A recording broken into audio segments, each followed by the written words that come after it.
Apollo University, University of Leicester, 35 lakhs fees for 3-year BTech CSE UK. ఎందుకంటే మనం ఎప్పుడైనా సరే ఏ మాత్రం పీడనాన్ని భరించలేం. మన దగ్గర ఉన్నటువంటి గొప్ప ఆయుధం ఏంటి అని అంటే కేవలం దక్షిణ భారతదేశానికి సంబంధించినటువంటి విషయం, దక్షిణ భారతీయులు గర్వించాల్సిన విషయం ఏంటంటే మనం పీడనాన్ని ఏమాత్రం కూడా భరించం, మనం దాన్ని నిరోధిస్తాం, దానికోసం ఫైట్ చేస్తుంటాం మన హక్కుల కోసం. మరి అలాంటిది ఒక రాకీ బాయ్ గట్లా తను కేజీఎఫ్లో తన స్థావరం అంటే కాపాడుకోవడానికి ఎయిర్ స్పేస్ని బ్లాక్ చేసినట్టుగా రాజ్యాంగం వర్తించకుండా అసలు పోలీస్ వ్యవస్థ కానీ న్యాయ వ్యవస్థ కానీ ఎలాంటివి లేకోకుండా ఏ విధంగా అయితే అక్రమంగా ఒక సంస్థానాన్ని స్థాపించిండో అలాగే స్వతంత్ర భారతదేశంలో కాన్స్టిట్యూషన్ నడుస్తున్నటువంటి పోలీస్ వ్యవస్థ కోర్టులు నడుస్తున్నటువంటి ఇక్కడ ఉంటూ అది ఒక ప్రత్యేకమైనటువంటి అంటే హత్యాకాండకై నేను చూసుకున్నట్లయితే నా జీవితంలో నేను ఎన్నదే కారంచేడు చుండూరు సంఘటనలే. అది చూసుకుంటే దానికంటే ఇది ఇంకా పెద్ద ఘోరంగా ఉంది. మనం చూస్తే ఒక అడ్వకేట్ సార్ కూడా ఒక ఇంటర్వ్యూలో అంటున్నారు 100 ఏళ్లలో అసలు న్యాయ చరిత్రలోనే ఇలాంటి ఒక కేసు చూడలేదని అని అంటున్నారంటే నిజంగా అది ఒళ్ళు గగ్గురు పొడిచేది. చూడండి, ఒక అన్నోన్ పర్సన్ పోలీస్ స్టేషన్కి వెళ్ళి నేను కొన్ని వందల శవాల్ని నా చేతులతో పూడ్చాని తనే స్వయంగా చెప్పి నమ్మరేమో అని అక్కడ తవ్వి ఎముకల్ని తీసి మరి సీల్డ్ కవర్లో పెట్టి ఎంతమంది గురించి అయితే అతను ప్రస్తావించిండో వాళ్ళ పేర్లు కూడా సీల్డ్ కవర్లో సుప్రీంకోర్టు న్యాయవాదులకు ఇచ్చిండు. తర్వాత జడ్జి ముందు ఒప్పుకుంటే నిజంగా అతని మనసు ఎంత చెల్లించుంటుంది ఆ హత్యల వల్ల. మృగంగా ఉన్నటువంటి ఆ వ్యక్తి మానవత్వంలోకి రావడానికి అంటే అంతటి మనిషిని కూడా కరిగించగలిగిందంటే ఎంత దారుణికాండ అక్కడ జరిగి ఉండాలి చూడండి. నిజంగానే తలుచుకుంటూనే వెన్నులో వణుకు పుడుతుంది. ఇలాంటి కొన్ని మీరు ఇక్కడ చూసుకున్నట్లయితే అక్కడ అన్ని పార్టీలు కూడా అక్కడ ఉన్నటువంటి ఆ గ్యాంగ్ని ఏం చేయలేకపోతుంది అని అంటున్నారు. అక్కడ ఉన్నటువంటి ఎగ్జాక్ట్లీ సార్. ఇప్పుడు 1994 నుంచి 2014 వరకు అంటే దాదాపు 10 to 11 years సార్. ఆ పీరియడ్ గురించి ఆయన మాట్లాడుతున్నాడు. అంతకు ముందు కూడా ఉంది, అంతకు ముందు ఉంది, ఇప్పుడు కూడా జరుగుతుంది. మీరు చూస్తే ఆ ధర్మస్థలి అనే అక్కడ ఉన్నటువంటి ఒక సెన్సిటివ్ సంబంధించినటువంటి ఒక ఏమంటారు ఒక మతపరమైనటువంటి పవిత్ర స్థలం అనేది పెట్టుకొని అక్కడికి వెళ్తున్నటువంటి జంటలను కానివ్వండి లేదంటే అందమైన అమ్మాయిలను కానివ్వండి పాడు చేసి చంపేసి రాళ్లతో మోది అక్కడ నుంచి తీసుకెళ్ళి ఆ నదీ పరివాహక ప్రాంత ఒడ్డున పాతి పెడితే అక్కడ ఉన్నటువంటి ఏరియాలో ఉన్నటువంటి చాలామంది అంటే పర్సన్స్ వాష్రూమ్కి బహిర్భూమికి వెళ్ళినప్పుడు పందులు తవ్వి అది నక్కలు అలాంటి కుక్కలు బయటకు లాగి తినేస్తున్నటువంటి కాబట్టి అవి తవ్వి తింటూ కనిపించిన సందర్భాలు ఉన్నాయని ఏడుస్తున్నారంటే నిజంగా ఎన్ని వేల మంది అమ్మాయిలు అక్కడ అంటే మృతి చెంది ఉండొచ్చు చూడండి అక్కడ. కానీ ఇంతవరకు ఇక్కడ మిస్టీరియస్ ఏంటంటే పోలీసులు కూడా అక్కడ కనిపించిన వాళ్ళ గురించి వెతకపోవడం, తల్లిదండ్రులు కూడా అక్కడ కనిపించిన వాళ్ళ గురించి వెతకపోవడం అనేది నిజంగా ఇదొక నాకు ఎట్లంటే ఏదో ఒక ట్రాన్స్లోకి వెళ్ళిపోతున్నట్టుంది. నేను ఏదో ఒక కొత్త ప్రపంచంలో ఉన్నానా అనిపిస్తుంది. తల్లిదండ్రులు కానివ్వండి పేరెంట్స్ కానివ్వండి పోలీసులు కూడా ఫైండ్ అవుట్ చేయలేకపోవడం ఏంటంటే అసలు నిజంగా ఇది ఎంత రిడిక్యులస్. అరే ఇంత స్వతంత్ర భారతదేశంలో ఇంత టెక్నాలజీలో ఉన్న మనం కూడా అలాంటి ఒక దాని గురించి ఫైండ్ అవుట్ చేయలేకపోతున్నాం. అంటే ఇక్కడ ఒక వ్యవస్థ నడిపిస్తుందా, ఒక వ్యక్తి నడిపిస్తుందా, లేదంటే కొంతమంది గ్రూపుగా నడిపిస్తున్నారా? నడిపించినప్పటికీ కూడా ఇంత హత్యాకాండ, ఇంత మారణ హోమం, ఇంతమంది అమ్మాయిల చావులు, తర్వాత ఆడపిల్లల చావులు జరిగి స్కూల్కి వెళ్ళే పిల్లలను కూడా అత్యంత దారుణంగా రేప్ చేసి చంపి పూడ్చిపెడుతున్నారంటే ఇది ఎవరి పని? ప్రభుత్వాలకు తెలియదు అంటారా? అంటే గత ప్రభుత్వాలకు కానివ్వండి ఇప్పుడున్న ప్రభుత్వాలకు కానివ్వండి తెలీదా? మరి తెలిసినప్పుడు వీళ్ళు ఎందుకని ఊరుకుంటున్నారు? అరే ఈరోజు పిక్ పాకెట్ గాడు ఒక చిన్న దొంగతనం చేస్తేనే వాడి మీద 4-5 రకాల కేసులు పెట్టి పోలీస్ స్టేషన్లో పిచ్చకొట్టుడు కొట్టి వాడి చేత ఒప్పించి వాడికి శిక్ష పడేటట్టు చేస్తున్నటువంటి ఈ రోజులలో అంతమంది 100 మంది అమ్మాయిలు మీరు చూస్తున్నట్లయితే గౌరీ లంకేష్ గారి హత్యకు కూడా ఇది కారణం. ఎగ్జాక్ట్లీ ఇక్కడ వాళ్ళ పేర్లు రాయడానికి కూడా భయపడుతున్నారు. కొంతమంది జర్నలిస్టులు ఎంతో మందిని చంపి అక్కడే పూడ్చిన సందర్భాలు కూడా ఉన్నాయి. కాబట్టి అక్కడ అసలు ఆ న్యూస్ గురించి రాయడానికి కూడా స్థానిక జర్నలిస్టులు భయపడిన స్థితికి వచ్చారంటే చూడండి నిజంగా అసలు మనం ఎక్కడున్నామా? సార్ ఇంత పెద్ద వ్యవస్థని మేనేజ్ చేయడము చిన్న చితక కాదు. ఇది ఖచ్చితంగా మీరు అన్నట్టుగా ఇంత పెద్ద వ్యవస్థని, అంటే ఒక భారత ప్రభుత్వాన్ని మేనేజ్ చేయగలిగి, లేదంటే స్టేట్లో ఉన్న ప్రభుత్వాలు ఉన్నప్పటికీ కూడా భారత ప్రభుత్వం మేనేజ్ చేయడం అంటే ఇట్స్ నాట్ ఈజీ. ఇంటెలిజెన్స్ వ్యవస్థ అనేది ఉంటుంది కదా. ఇప్పుడు సరే ఇక్కడ డిపార్ట్మెంట్ హోమ్ డిపార్ట్మెంట్ కి కూడా తెలియకుండా ఉంటుందా? ఎంత మిస్టీరియస్ సార్. ధర్మస్థలి అనే ప్లేసే మిస్ అయిపోయిందా? అంతే కదా. చూడండి ఇక్కడ నిజంగా ఇక అది ధర్మస్థలి ఎందుకైతుంది, అది కర్మస్థలి అనే పిలవాలి. నిజంగా అక్కడికి వెళ్ళినవాడు కర్మనే అనుకోవాలి. అంటే ఒక పుణ్యక్షేత్రాన్ని విజిట్ చేయడానికి వెళ్ళినటువంటి ఆడపిల్లల మీద, యువతుల మీద, అదేవిధంగా స్త్రీల మీద ఇలాంటి దారుణాలకు ఒడిగడుతున్నారు అని అంటే మరి అక్కడ అదే కాదు, మీరు చూసుకున్నట్లయితే అక్కడ రాజకీయ కోణాలకు సంబంధించి, ఆర్థిక నేరాలకు సంబంధించి, తర్వాత ల్యాండ్ లార్డ్కి సంబంధించి, అదేవిధంగా అంటే చీకటి కోణంలో ఉన్నటువంటి ల్యాండ్ లార్డ్స్ కానివ్వండి, రకరకాలటువంటి అంటే డ్రగ్స్ మాఫియా దగ్గర నుంచి అందరూ అక్కడే ఉన్నారు అనేది illegal activities care of address Dharmasthali అని చెప్పి అక్కడ ఉన్న ప్రజలు అంటున్నారు.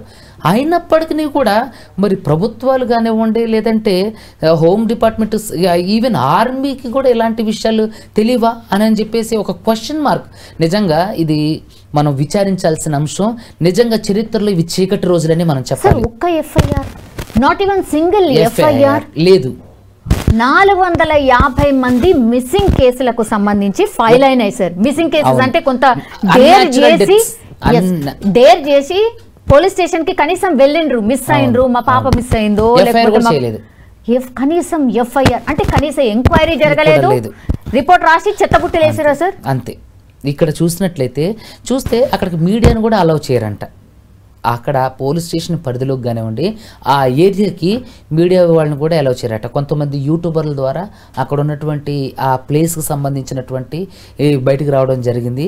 నిజంగా అలాంటి ఈ సందర్భం చరిత్రలో చీకటి రోజులుగా చెప్పుకోవాలి అని అంటే ఖచ్చితంగా ఈ రోజులు మనం చీకటి రోజులుగా చెప్పుకోవచ్చు. అంటే ఎంతమంది ఆర్తనాదాలు, ఎంతమంది అర్ధాంతరంగా వాళ్ళ తనువును చాలించి, ఎంతమంది మానసిక క్షోభతో వాళ్ళు పెడుతున్నటువంటి టార్చర్ను అనుభవించి, ఎంతమంది కాళ్ళు చేతులు విరిచేసి రేప్ చేసి చిన్నపిల్లల్ని ఇంత చిత్రవధ చేశానంటే నిజంగా మనం ఒక రాకాశి ప్రపంచంలో ఉన్నాం అన్నంత అంటే భయం కలుగుతుంది.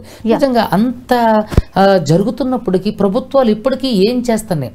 ఇప్పుడు అక్కడ జరుగుతున్నటువంటి వ్యక్తుల పేర్లు ఖచ్చితంగా ప్రభుత్వానికి అయితే తెలిసే ఉంటాయి కదా.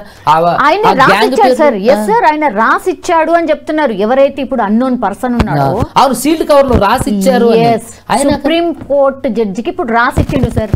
ఆ పేర్లు బయటకు వస్తాయా? ఖచ్చితంగా రావాలని నేను కోరుకుంటున్నా. సుప్రీంకోర్టు వరకు ఇవి వెళ్ళి అంటే నాకు తెలిసినంత వరకు ఖచ్చితంగా న్యాయ వ్యవస్థ దీనిపైన కఠినమైనటువంటి నిర్ణయమే తీసుకుంటుంది. ఎందుకంటే మీరు చూసుకున్నట్లయితే అంటే ప్రీవియస్లో మనం చూస్తే చరిత్రలో ప్రభుత్వాలు తప్పు చేసి ఉంటే ఏమో కానీ కోర్టులు ఎప్పుడూ తప్పు చేయలేదు. సో ప్రభుత్వ వ్యవస్థల మీద నమ్మకం లేనప్పుడే ప్రజలు కోర్టును కూడా ఆశ్రయిస్తుంటారు. కాబట్టి బిహాండ్ గవర్నమెంట్ ఇవి వర్క్ చేస్తాయి. కాబట్టి ఖచ్చితంగా ఈ ధర్మస్థలి గురించి ఖచ్చితంగా ఒక ఫుల్ స్టాప్ అనేది రావాలి. ధర్మస్థలిలో ఈ జరుగుతున్నటువంటి కీచక పర్వాలు ఎవరైతే చేస్తున్నారో వాళ్ళు చట్టపరంగా కఠినంగా శిక్షించబడాలి. అసలు ఇలాంటి ధర్మస్థలి ఇన్సిడెంట్ మరొకటి జరగకూడదు అనే విధంగా వాళ్ళు యాక్షన్ తీసుకోవాలి. నిజంగా అక్కడ ఉన్నటువంటి అమ్మాయిలు కానివ్వండి, లేదంటే వాళ్ళ పేరెంట్స్ కోల్పోయిన పేరెంట్స్ ఎంత మానసిక క్షోభపడి ఉంటారు. అరే నేను ఇందాక అన్నట్టు ఒక పిక్ పాకెటర్కే కఠినమైన చట్టాలు అమలు చేస్తాం. ఎక్కడికి పోయింది ఈ BNSS ఇవన్నీ కూడా? భారతీయ న్యాయ సంహిత, భారతీయ శిక్షా న్యాయ సంహిత ఇవన్నీ ఎక్కడికి పోయినాయి? అరే ఇక్కడ అంటే భారత భూభాగంలో అందరికీ వర్తిస్తే ఓన్లీ ఆ ధర్మస్థలి వాళ్ళకు వర్తించవా ఇవి? నిజంగా అరే ఈవెన్ ఒక ఎఫ్ఐఆర్ కూడా, సింగిల్ ఎఫ్ఐఆర్ కూడా పోలీస్ స్టేషన్లో మిస్సింగ్ కంప్లైంట్స్ ఫైల్ కాలేదు అని అంటే అక్కడ టెంపుల్ సరౌండింగ్ ఉంది సార్. కొంతమంది డిఫరెంట్ గా నిజంగానే జరుగుంటాయని స్థానికులు చెప్తున్నారు. కొంతమంది ఎవరైతే డివోటీస్ ఉన్నారో వాళ్ళు ఇంత పెద్ద అంటే ఇంత మంచి పవిత్ర స్థలంలో ఇట్లాంటివి జరిగి ఉండవు, ఇవన్నీ కట్టుకథలు అని ఇంకా కొంతమంది కొట్టి పారేస్తున్నారు. ఇప్పుడు 13 స్పాట్స్ ని గుర్తించిండ్రు. ఇప్పుడు అన్నోన్ పర్సన్ ఎవరైతే ఉన్నారో మీరు ఇక్కడ తవ్వండి అంటే 6th స్పాట్ దగ్గర 2 శవాలు దొరికాయి సార్. ఆ తర్వాత నుంచి అన్ని నమ్మడానికి ఉండదు కదా సార్. ఒక దగ్గర తవ్వి ఆయన కేసు ఫైల్ చేయగలిగిండు. తర్వాత తవ్వితే 6th స్పాట్ దగ్గర మాత్రమే ఈ 2 శవాలు దొరికినాయి. అప్పటి నుంచి ఓకే, సో ఈ సరౌండింగ్స్ అంతా కూడా డెఫినెట్లీ ఉండుంటాయి. అంటే ఖచ్చితంగా కానీ చెప్తున్నాడు. 100 మంది అని అంటాడు అతను కూడా. కొన్ని 100 శవాల్ని పూడ్చిపెట్టే అంటే అంటే ఒక రాక్షసుడు కూడా అలాంటి మానసిక క్షోభకు గురి చేసగలిగినటువంటి మారణకాండ జరిగిందంటే నిజంగా అది ఎంత పెద్ద పాపం అండి. అది జరిగించిన వాడు ఎంత ఉద్దేశపూర్వకంగా, అసలు వాడి ఉద్దేశం, వాడి మోటివ్ ఏమై ఉంటుంది? వాడు ఇంత పెద్ద సిస్టమ్ని నడిపించగలుగుతున్నంటే వాడు ఒక ప్రత్యేకమైనటువంటి దేశాన్ని నడిపిస్తున్నట్లు అక్కడ. సో మరి ఇలా ఇంత జరుగుతున్నప్పుడు ఆ రాష్ట్ర గవర్నమెంట్లు కానివ్వండి, మన భారత ప్రభుత్వం కానివ్వండి ఏం చేస్తుంది? అరే ఇక్కడ చూసుకున్నట్లయితే హిట్లర్ పరిపాలన కంటే దారుణంగా ఉందంట. అయితే ఇప్పుడు అక్కడ ప్రజలు హిట్లర్ పరిపాలన మించి అనుభవిస్తున్నట్టే కదా. అంటే అక్కడ ఒక నాయకుడు నేను మాట్లాడుతూ వింటూ ఉంటే ఏ ప్రభుత్వం వచ్చినా సరే వాళ్ళ కాళ్ళు పట్టుకుంటారు. నా పాయింట్ అర్థం చేయాలి. అంటే వాళ్ళెవరు వాళ్ళకి తెలుసు. అంటే వాళ్ళకే తెలుసు అంటే గవర్నమెంట్లకి ఇవి ఇక్కడ ఉన్నటువంటి ప్రభుత్వాలకి తెలియవంటారా? మరి తెలిసి వాళ్ళని ఎందుకు కప్పిపుచ్చుతున్నారు? మరి తెలిసి వాళ్ళని ఎందుకు ఒత్తాసు పలుకుతున్నారు? తెలిసి వాళ్ళని ఎందుకు కాపాడుతున్నారు? మరి ఇది రాజకీయ విరుద్ధమా, రాజకీయ అనుకూలమా? మరి ఎంతమంది చావుకు కారణమైన వ్యక్తులు ఎంత పెద్దవాళ్ళు అయినంత మాత్రాన సరే వాళ్ళని విడిచిపెడదామా? వాళ్ళు చట్టానికి వ్యతిరేకమా? అది చట్టానికి అతీతులా? అంటే చట్ట పరిధిలోకి వాళ్ళు రారా? అంటే నార్మల్ వ్యక్తులేనా చట్ట పరిధిలోకి వచ్చేది? మరి ఆ వ్యక్తులు ఎందుకని రారు? అసలు ఇక్కడ ఏం జరుగుతుంది? ఖచ్చితంగా ప్రపంచానికి చూపించాల్సిన బాధ్యత కోర్టులకు ఉంది. కోర్టులు ఖచ్చితంగా దీంట్లో చొరవ చూపించాలి. వాళ్ళెవరో నిందితులు ఎవరో బయటకు తీసుకురావాలి. ప్రభుత్వాలు దీనికి సహకరించాలి. అసలు ధర్మస్థలిలో జరుగుతున్నటువంటి ఈ హత్యకాండలకు ఎవరు కారణం? అక్కడ ఏం జరిగింది? ఏం జరిగిపోయింది? ఇక్కడ జరుగుతున్నటువంటి కార్యక్రమాలు ఎంతమంది చనిపోయారు? ఎంతమంది మిస్ అయ్యారు? అసలు ఎవరు దేని ఉద్దేశించి చేశారు? అక్కడ ఏం జరుగుతుంది అనేది ప్రపంచానికి తెలియాలి. అప్పుడు మాత్రమే ఖచ్చితంగా ఒక నిర్దిష్టమైనటువంటి కంక్లూజన్కి మనం రాగలం. ఖచ్చితంగా మనందరం కూడా దాన్నే కోరుకుందాం. ధర్మస్థలంలో జరుగుతున్నటువంటి ఇటువంటి మారణకాండకి సంబంధించినటువంటి ప్రతి అంశాన్ని కూడా కోర్టులు ఖచ్చితంగా ప్రభుత్వాలు చొరవ తీసుకొని మనుషులకు తెలియజేయాలి.